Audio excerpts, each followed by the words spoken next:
पिता परमेश्वर, प्रभु यीशु मसीह के नाम से तेरे पास आते हैं। तेरा धन्यवाद करते हैं कि प्रभु तूने पूरे हफ्ते में हम सब कुछ संभाल के रखा।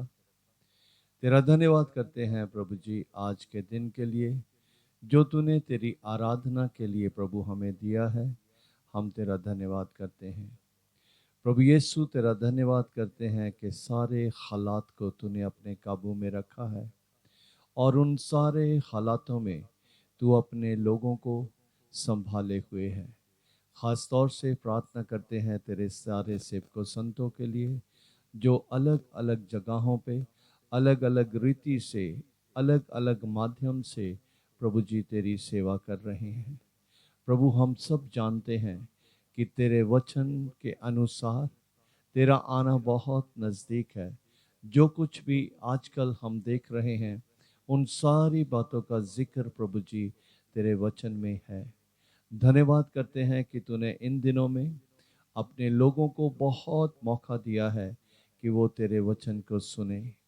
इस समय प्रभु जी जब अलग अलग जगहों पे तेरे लोग तेरे नाम से इकट्ठे हुए हैं, तू अपने वचन के अनुसार जैसे तूने कहा है कि जहाँ 2 या 3 लोग मेरे नाम से इकट्ठे होते हैं, मैं उनके बीच में हाजिर होता हूँ। तो प्रभु जी हर एक जगह आशीष दे। और ख़ास तौर से हम तुझसे बेनती और प्रार्थना करते हैं कि हमारे इस देश में नहीं बल्कि पूरे संसार में प्रभु जी तू ऐसा माहौल बना दे ताकि इस जो आफत से सब लोगों को आज़ादी मिल सके। तेरा धन्यवाद करते हैं कि तूने हमें अलग अलग तोड़े दिए हैं और उन सारे तोड़ों को मिलाकर प्रभु जी हम तेरी आराधना करते हैं। प्रभु जी जहाँ जहाँ तेरे नाम से इस समय ऑनलाइन से सेवकाई हो रही है, प्रभु सारे इंटरनेट के प्रोग्राम को हम प्रार्थना करते हैं कि वो सब कुछ प्रभु जी सही रीति से कार्य करने पाए और तेरे लोगों को किसी भी तरह से कोई भी दिक्कत ना हो। तेरा धन्यवाद करते हुए इस प्रार्थना को प्रभु यीशु के नाम से मांगते हैं, आमीन।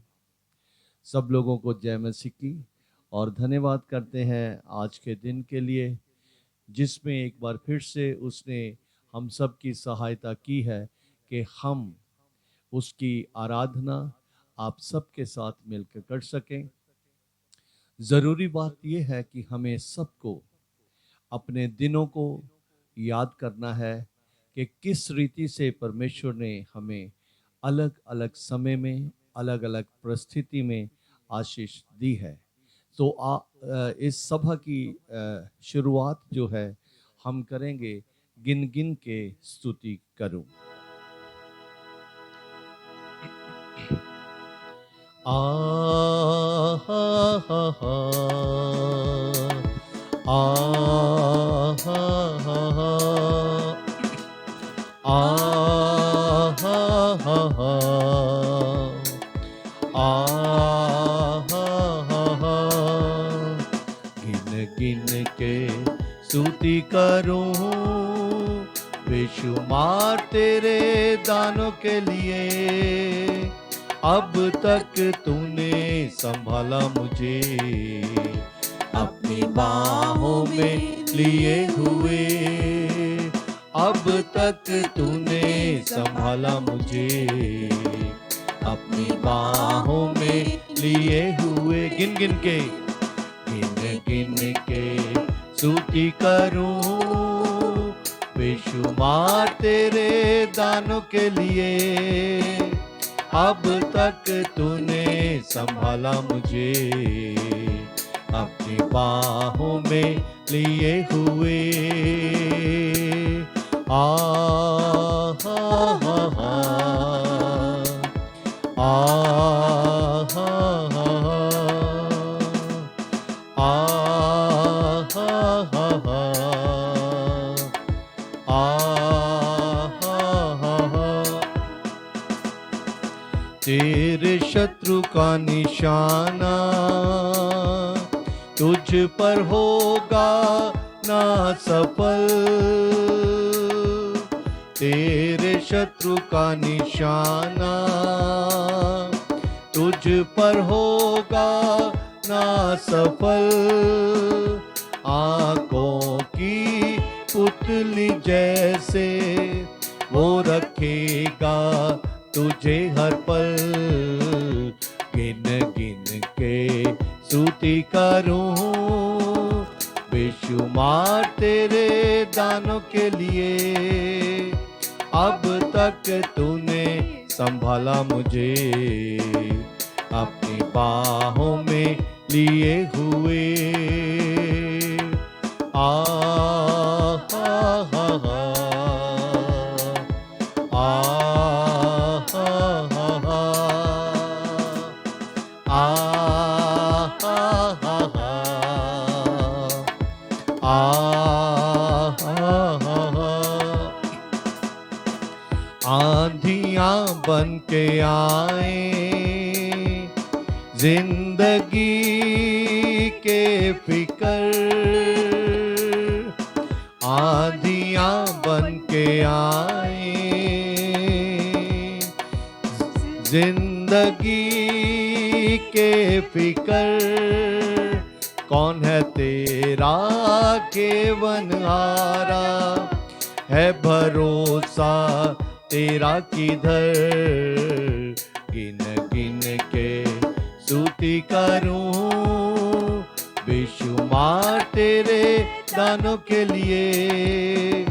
अब तक तूने संभाला मुझे, अपनी बाहों में लिए हुए।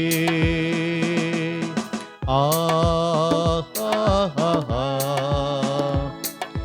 आ हा हा हा, आ हा हा हा, आ हा हा हा। आए जो तुझे मिटाने, वो शस्त्र होंगे बेअसर, आए जो तुझे मिटाने, वो शस्त्र होंगे बेअसर, तेरा रचने वाला तुझ पर रखता है अपनी नजर, गिन गिन के स्तुति करूं, बेशुमार तेरे दानों के लिए। अब तक तूने संभाला मुझे, अपनी बाहों में लिए हुए। अब तक तूने संभाला मुझे, अपनी बाहों में लिए हुए। अब तक तूने संभाला मुझे, अपनी बाहों में लिए हुए। उसकी बाहें बहुत ही जोरावर हैं, वो हमें संभाले हुए है, उसका धन्यवाद है। हम जो भजन अभी गाएंगे, इससे पहले कि हम भजन गाएं, मैं चाहता हूं कि हम इस भजन के जो शब्द हैं उन पर ध्यान करें।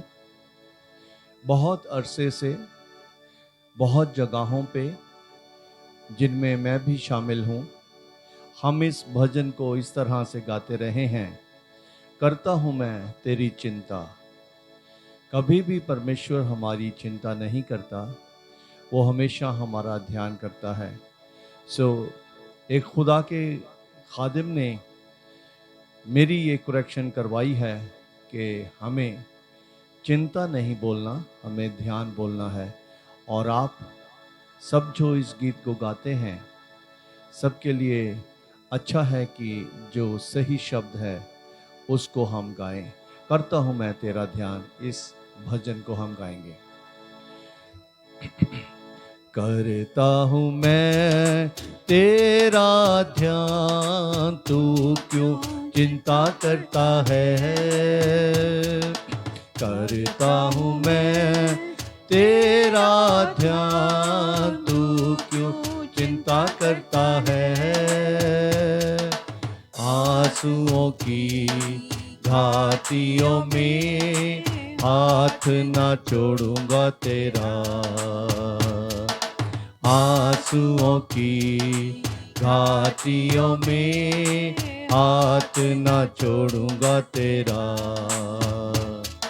मेरी महिमा तू देखेगा, खुद को मेरे हाथों में दे दे। मेरी महिमा तू देखेगा, खुद को मेरे हाथों में दे दे। अपनी शक्ति मैं तुझे देता हूँ, चलाऊंगा हर दिन अपनी कृपा में।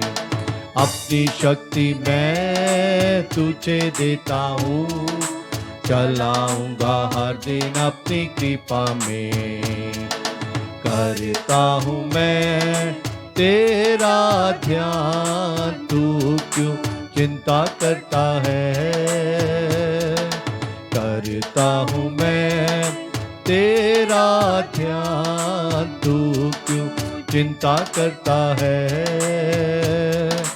आंसुओं की घाटियों में हाथ न छोड़ूंगा तेरा। आंसुओं की घाटियों में हाथ न छोड़ूंगा तेरा। सभी तुझको भूलेंगे तो भी क्या मैं तुझको भूलूंगा कभी। सभी तुझको भूलेंगे तो भी क्या मैं तुझको भूलूंगा कभी। अपने हाथों में तुझे उठाकर चलाऊंगा हर दिन अपनी कृपा में। अपने हाथों में तुझे उठाकर चलाऊंगा हर दिन अपनी कृपा में।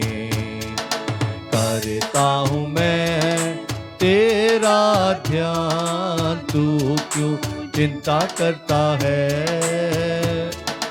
करता हूँ मैं तेरा ध्यान, तू क्यों चिंता करता है। आंसुओं की घाटियों में हाथ न छोड़ूंगा तेरा। आंसुओं की घाटियों में हाथ न छोड़ूंगा तेरा। अब्राहम का मैं परमेश्वर हूँ, अद्भुत कार्य क्यों ना करूँगा। अब्राहम का मैं परमेश्वर हूँ, अद्भुत कार्य क्यों ना करूँगा। लाल सागर में रास्ता दिया, आज भी मैं करने के योग्य हूँ। लाल सागर में रास्ता दिया, आज भी मैं करने के योग्य हूँ। करता हूँ मैं तेरा ध्यान, तू क्यों चिंता करता है। करता हूँ मैं तेरा ध्यान, तू क्यों चिंता करता है। आंसुओं की घाटियों में हाथ न छोड़ूंगा तेरा। आंसुओं की घाटियों में हाथ न छोड़ूंगा तेरा। आंसुओं की घाटियों में हाथ न छोड़ूंगा तेरा। हालेलुया। दयालु शक्तिमान प्रभु यीशु मसीह, हम आपका धन्यवाद करते हैं इस सुनहरे समय के लिए जो आपने दिया। यीशु राजा, सुबह से लेकर अभी तक संभाल के रखा, पूरा सप्ताह संभाल के रखा, तेरा धन्यवाद यीशु। प्रभु यीशु मसीह, हम प्रार्थना करते हैं खासकर प्रभु इस टाइम पे जो प्रभु यीशु राजा आपने हमें यहाँ पर पिता परमेश्वर काबिल किया कि हम तेरी आराधना करने पाए, तेरी स्तुति करने पाए, तेरे नाम को ऊंचा करने पाए, तेरा धन्यवाद यीशु राजा। प्रभु यीशु मसीह, इस आराधना को, इस प्रभु आज की खुदावन खुदा प्रार्थना को जो भी लोग प्रभु सुन रहे हैं, प्रभु सब के सब प्रभु आशीष पाने वाले हो सके यीशु। प्रभु यीशु मसीह, तेरा धन्यवाद आगे के प्रभु यीशु राजा सारी एक्टिविटीज के लिए तेरा धन्यवाद खुदा, हम यीशु मसीह के नाम में मांग लेते हैं, आमीन।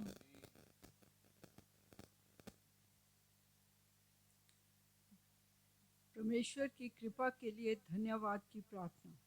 138 ज़बूर। मैं पूरे मन से तेरा धन्यवाद करूँगा, देवताओं के सामने भी मैं तेरा भजन गाऊँगा।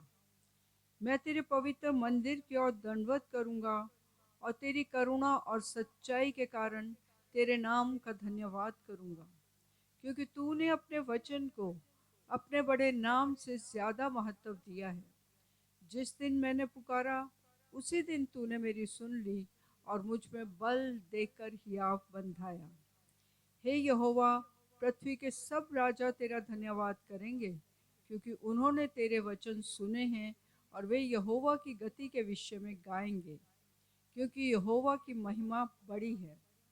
यद्यपि यहोवा महान है तो भी वह नम्र मनुष्य की ओर दृष्टि करता है, परंतु अहंकारी को दूर ही से पहचानता है।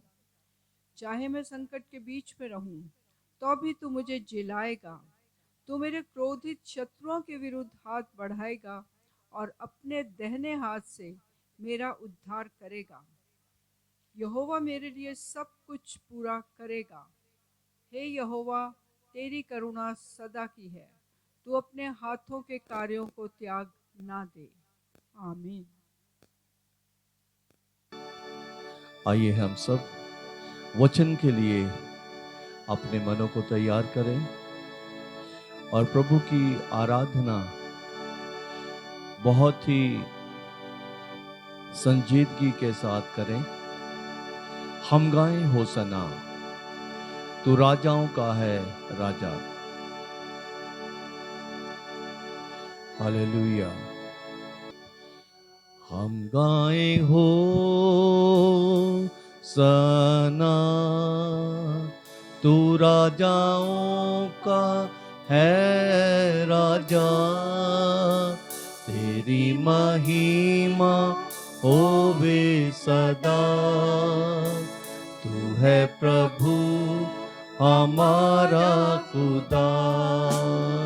हम गाए हो सना, तू राजाओं का है राजा। तेरी महिमा होवे सदा। तू है प्रभु हमारा खुदा। प्यारे पिता, तूने हमसे इतना प्यार किया, हमें पापों को छुड़ाने को अपने बेटे को कुर्बान किया। प्यारे पिता, तूने हमसे इतना प्यार किया, हमें पापों से छुड़ाने को अपने बेटे को कुर्बान किया। हम गाए हो सना, तू राजाओं का है राजा। तेरी महिमा होवे सदा। तू है प्रभु हमारा खुदा। हम गाए हो सना, तू राजाओं का है राजा। तेरी महिमा होवे सदा। तू है प्रभु हमारा खुदा। यीशु मसीह, तेरे जैसा है कोई नहीं। तेरे कदमों में चूमे आसमान और महिमा गाए ज़मीन। यीशु मसीह, तेरे जैसा है कोई नहीं। तेरे कदमों में झुके आसमां, और महिमा गाए ज़मीन। हम गाए हो सना, तू राजाओं का है राजा, तेरी महिमा होवे सदा। तू है प्रभु हमारा खुदा, हम गाए हो सना, तू राजाओं का है राजा, तेरी महिमा होवे सदा। तू है प्रभु हमारा खुदा, तू है प्रभु हमारा खुदा, तू है प्रभु हमारा खुदा। हालेलुया। सबको जय मसीह की। और हम धन्यवाद देते हैं, प्रभु ने ये एक नया हफ्ता जो हमारे जीवनों में आज जोड़ दिया है, तो इसके लिए प्रभु का बड़ा धन्यवाद करना चाहते हैं। और हम चाहते हैं कि हम इससे पहले कि हम परमेश्वर के वचन में जाएं, तो आइए हम प्रार्थना के साथ परमेश्वर के वचन में जाएंगे। और एक मिनट वो लाइट ऑन कर दो। तो डिस्टर्बेंस के लिए माफ़ी चाहते हैं, एक लाइट बंद रह गई थी जिसका ऑन होने से आप मुझे और अच्छे तरीके से देख सकते हैं। तो आइए हम इससे पहले कि परमेश्वर के वचन में जाएं, आइए हम प्रार्थना करें। Hallelujah hallelujah. पिता परमेश्वर, प्रभु जी हमारे दयालु पिता, हम आपका धन्यवाद देते हैं प्रभु जी कि आपने एक और दिन हमारे जीवनों में जोड़ दिया प्रभु जी। और आज का दिन पिता परमेश्वर प्रभु जी, दुनिया भर में पिता परमेश्वर एक ऐसा दिन मुकर्रर किया गया जहां प्रभु आपकी कलीसियाएं इकट्ठा होकर प्रभु जी आपकी उपस्थिति में आती हैं प्रभु जी। और आजकल सोशल मीडिया के माध्यम से पिता परमेश्वर लोग आपकी उपस्थिति में आते हैं प्रभु जी। तो मैं आपको धन्यवाद देता हूं प्रभु जी इस दिन के लिए भी, और पिता परमेश्वर आपकी वफादारी के लिए भी बीते दिनों में प्रभु जी। आने वाले दिनों में प्रभु आप हमारे साथ होंगे प्रभु जी, आप हमें और ऊंचा उठाएंगे। हम धन्यवाद देते हैं प्रभु। इस समय खासकर प्रभु जी इस वचन के लिए प्रार्थना करते हैं प्रभु, आपका पवित्र आत्मा पूरा कंट्रोल लेकर प्रभु जी अपने लोगों से बातचीत करे और अपने लोगों को सिखाए प्रभु, और आपके वचन के द्वारा उनके जीवनों को बदले प्रभु। सारी बातों के लिए धन्यवाद देते, ये दुआ यीशु मसीह के नाम में मांगते हैं, आमीन।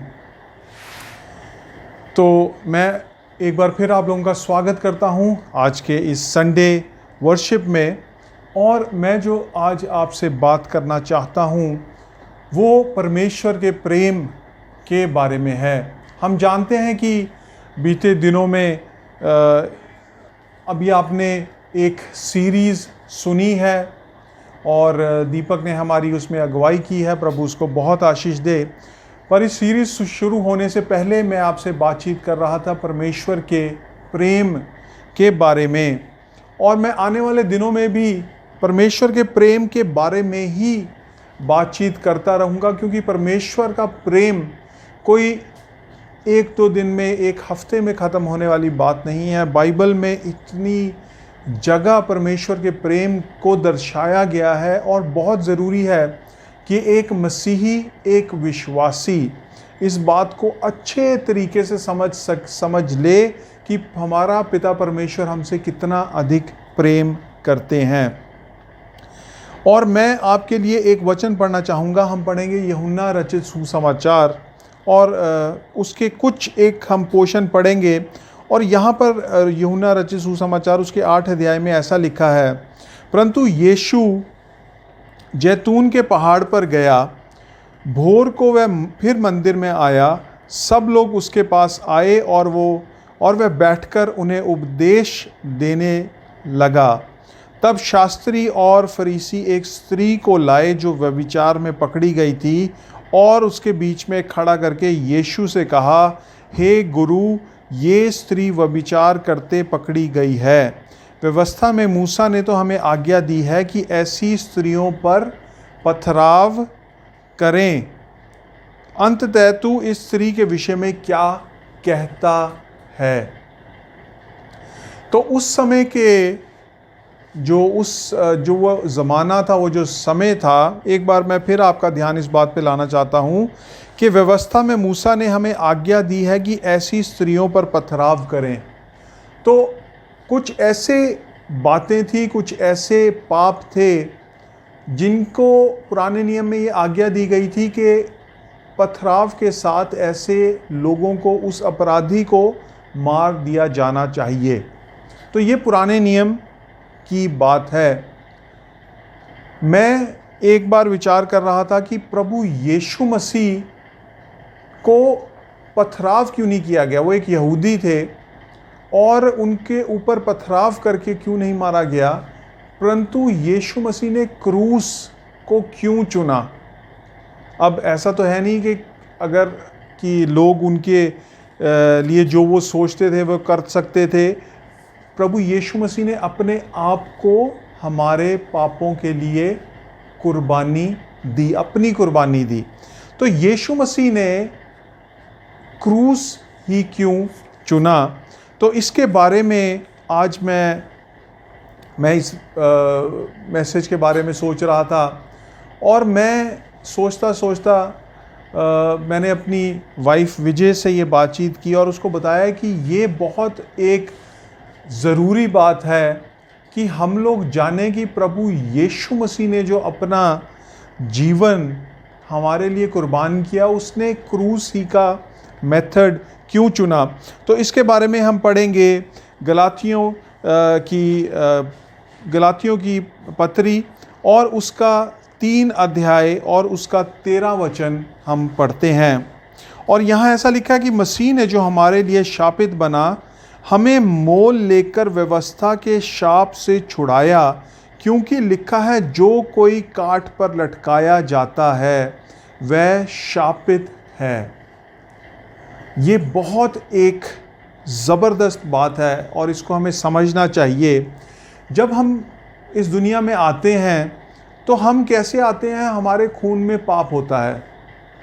हमारे खून में क्यों पाप होता है? क्योंकि जब आदम ने पाप किया तो उसके आगे से जितने भी उसकी जो संतान हुई, जितने भी उसके एयर्स हुए, वो सब एक ऐसी दुनिया में पैदा हुए जहाँ पर पाप बहुतायत से है। और हम लोग बचपन से ही, बिल्कुल छुटपन से ही, जब हम बिल्कुल बच्चे होते हैं तो हम ऐसे कैरेक्टरिस्टिक्स दिखाने लगते हैं जिससे अगर कोई भी हमें जज करे तो वो देख सकता है कि ये पापी ही है। बहुत ज़रूरी था यीशु मसीह के लिए कि वो क्रूस पर मरे, ताकि वो हमारे वो शाप जो हमारे ऊपर पाप की वजह से आए वो उनको अपने ऊपर ले सके। और यीशु मसीह ने सिर्फ इसीलिए क्रूस को चुना ताकि हमारे सारे श्राप यीशु मसीह पर चल जाएं। एक बारी फिर मैं पढ़ूंगा 13 वचन। मसीह ने जो हमारे लिए शापित बना, यीशु मसीह हमारे लिए शापित बना कि हमारे जितने भी शाप थे वो सारे के सारे यीशु मसीह अपने ऊपर ले ले और हमारी जो स्लेट है, हमारा जो ब्लैक बोर्ड है, वो बिल्कुल क्लीन हो जाए, बिल्कुल साफ हो जाए। इतना यीशु मसीह हमसे प्रेम करता है। आप जानते हैं कि क्रूस पे क्या क्या हुआ। आज मैं कुछ बातें आपके साथ शेयर करूंगा और आने वाले समय में मैं एक ऐसा मैसेज भी आपके साथ शेयर करूंगा कि जो अगर हम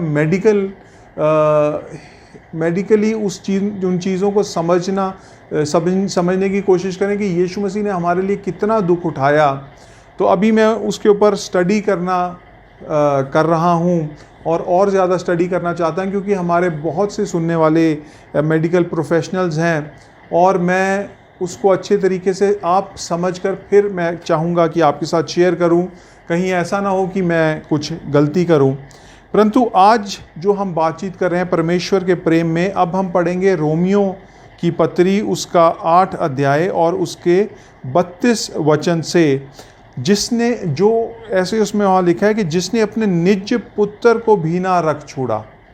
पिता परमेश्वर ने अपने निज पुत्र को भी नहीं रख छोड़ा, परंतु उसे हम सब के लिए दिया गया, वह उसके साथ हमें और सब कुछ क्यों ना देगा। आज मेरे साथ एक ऐसी घटना हुई, मुझे किसी ने कुछ पैसे देने थे और उस आदमी की हिस्ट्री ऐसी है कि मैंने ये सोचा कि ये पैसे मुझे नहीं मिलेंगे, परंतु फिर भी 2 दिन पहले मैंने और विजय ने हमने इकट्ठे बैठकर ये प्रार्थना की कि प्रभु जी ये पैसे मिल जाएं।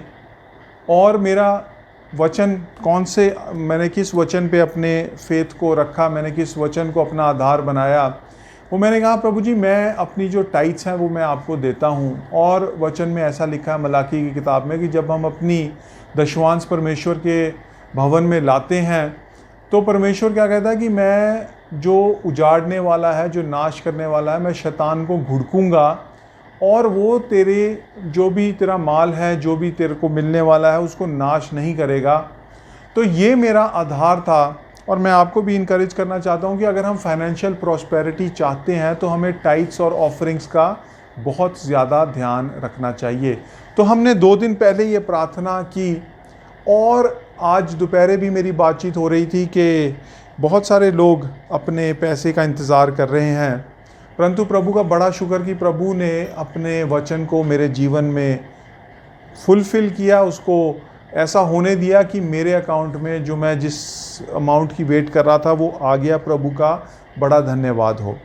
तो जब भी हम प्रार्थना करते हैं परमेश्वर हमारी प्रार्थनाओं को सुनता है, परंतु हम इस स्टेज पे कैसे आ पाए कि परमेश्वर हमारी प्रार्थनाओं को सुनता है, ये मैं आपके साथ आज शेयर करूंगा। आप जानते हैं कि यीशु मसीह ने जब क्रूस पे अपनी जान दी तो वो 7 जगह हमारे लिए बेधा गया।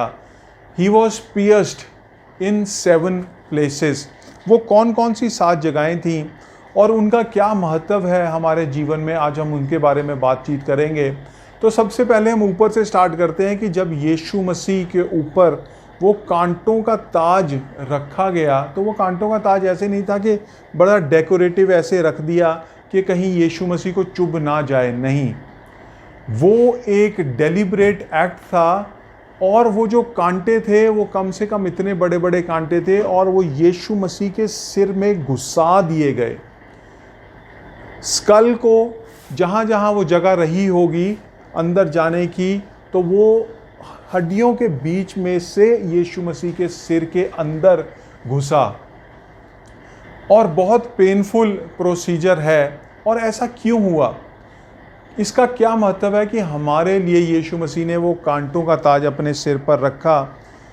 उसका महत्व ये है कि यीशु मसीह चाहता है कि हम जो अपने दिमागों से सोच पे पड़े रहते हैं, और मैं याद कर रहा था, आज दोपहर ही मैं याद कर रहा था जब मैं अपने मैसेज के बारे में सोच रहा था, परमेश्वर के वचन पर मेडिटेट कर रहा था, तो मैं कुछ अब ऐसे अपने रिश्तेदारों के बारे में सोच रहा था जो कुछ फाइनेंशियल डिफ़िकल्टीज़ में से गुज़रे और कुछ समय के लिए उनमें से एक ने अपना मेंटल, एक जो बैलेंस होता है, जो एक मेंटल हमारी जो एक काम करने का जो एक मेंटल बैलेंस हमें चाहिए, वो उन्होंने खो दिया।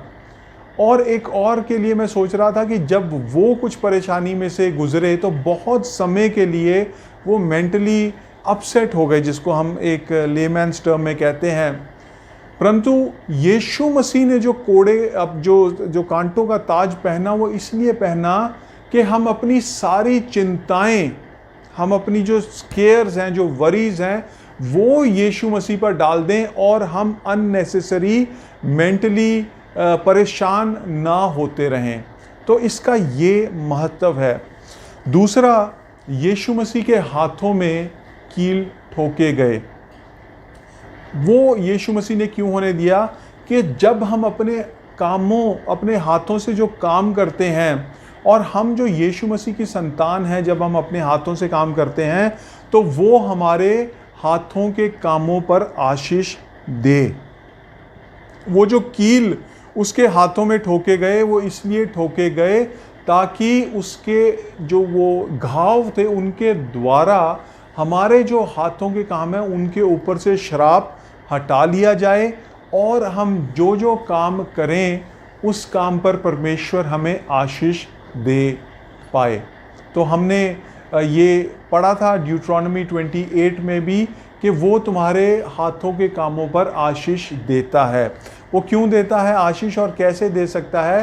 क्योंकि यीशु मसीह हमारी धार्मिकता बन जाता है और वो अपने जो छिदे हुए हाथ हैं वो पिता परमेश्वर को दिखाता है कि मैंने इनके जो हाथ के काम है उसका श्राप अपने ऊपर ले लिया है और मेरे इस घाव के द्वारा ये इन पर आशीष पड़े।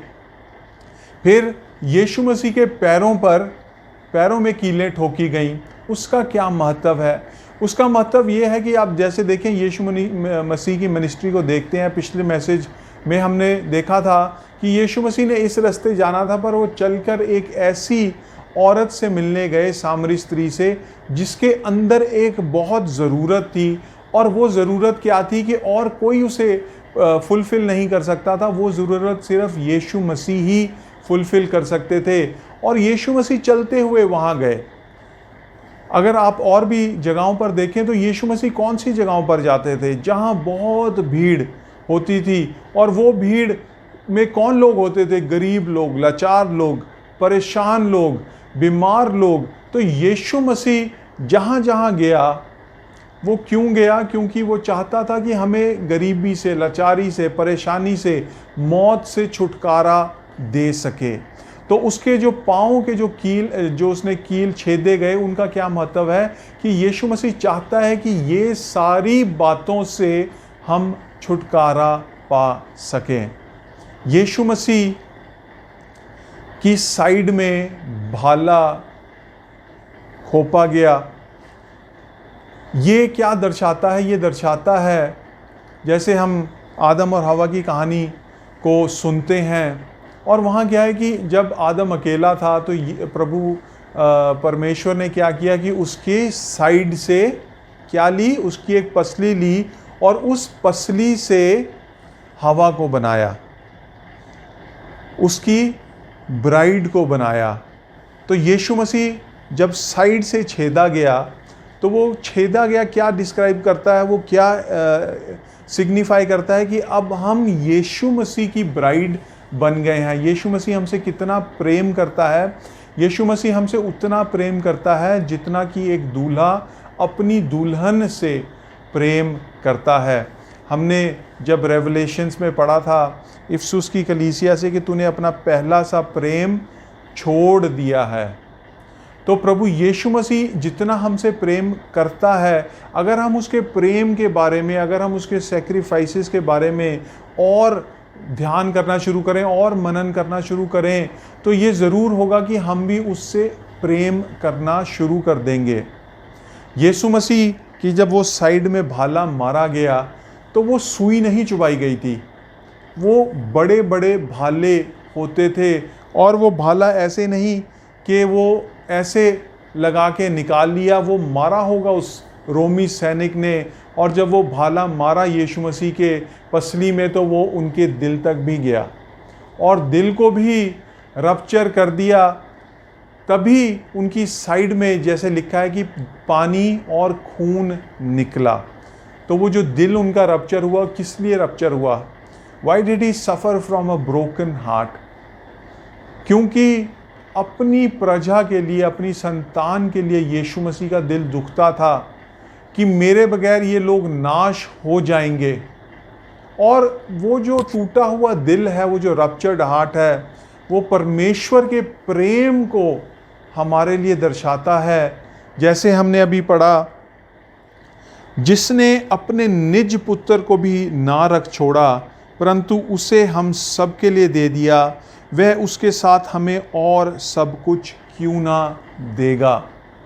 तो ये वचन हमें ऐसी सिचुएशन में याद रखना है जब हमें लगता है कि हम किसी परेशानी में हैं, किसी प्रॉब्लम में सफ़र कर रहे हैं।